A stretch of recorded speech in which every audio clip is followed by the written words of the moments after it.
দেখতে কালো বলেই বিয়ের পরদিনেই গাইবান্ধা জেলার সাদুল্লাপুরের স্বামী হারাধন সেন ছেড়ে চলে গেছেন। আজও ফেরেননি স্বামী। দুঃখ বেদনা আজ চোখ ভরা অশ্রু নিয়েই বেঁচে আছেন ভাওয়াইয়া গানের শিল্পী রত্নারানী সেন। তিস্তা নদীর বুকে জেগে ওঠা চর রংপুর জেলার কাউনিয়া উপজেলার টেপামধুপুর মৌজার সেনপাড়া গ্রামে গানের মাঝেই নিজেকে ধরে রেখেছেন তিনি।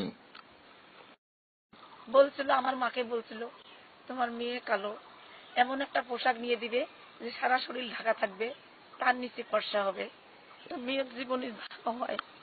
যেন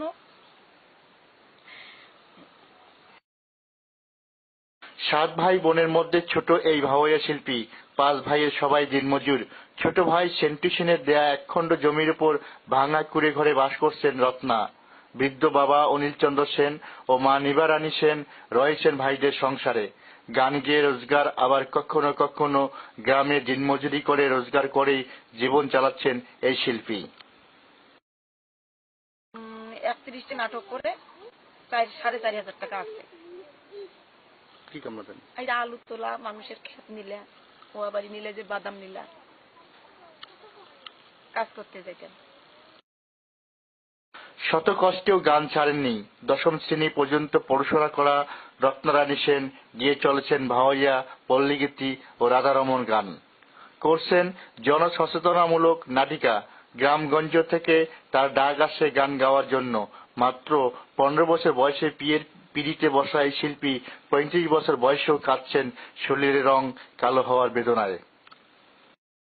ভাওয়াইয়া, তারপরে হলো ফোক গান, তারপরে হলো নাটক, এই যে শিক্ষামূলক নাটক, গণনাটক বলেন, এই সমস্ত আমি করতেছি। প্রায় এই সমস্ত নিয়ে আমি চলতেছি।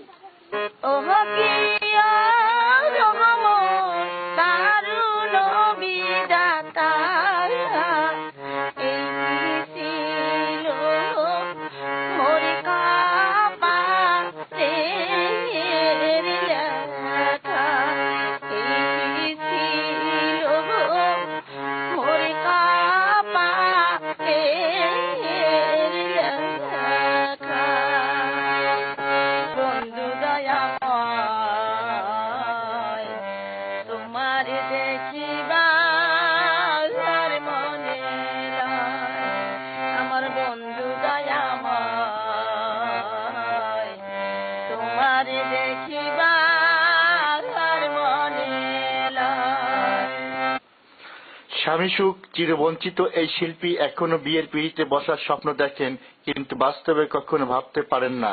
তার গাওয়া ভাওয়াইয়ার পল্লীগীতি ও রাধারমণ গান এলাকার লোকজনের কাছে বেশ জনপ্রিয়। সংসার সুখ বঞ্চিত রত্নারানী বলেন, বেঁচে আছি ভাঙা কুড়ে ঘরে, ভাঙা একটি হারমোনিয়াম আর ভাঙা একটি মন নিয়ে। যে কদিন বাঁচবো এসব ভাঙার মাঝেই বেঁচে থাকবো, আর কালো হওয়ার বেদনা নিয়েই একদিন উপরে পাড়ি জমাবো। আমার এই ভাঙা ঘরটা, হারমোনিটা আমার ভাঙা বিয়াটা, আর আমার মনে করে আসার স্বপ্ন এটাই। এখন ভাবি যে জীবনে যখন যা কিছু পাওয়ার ভাগ্যে আমার জুটলো না, এখন এই ভাঙা হারমোনি আর আমার এই ভাঙা জীবনটা নিয়ে দেখি আমার জীবনে কি আছে, এ নিয়েই চলি।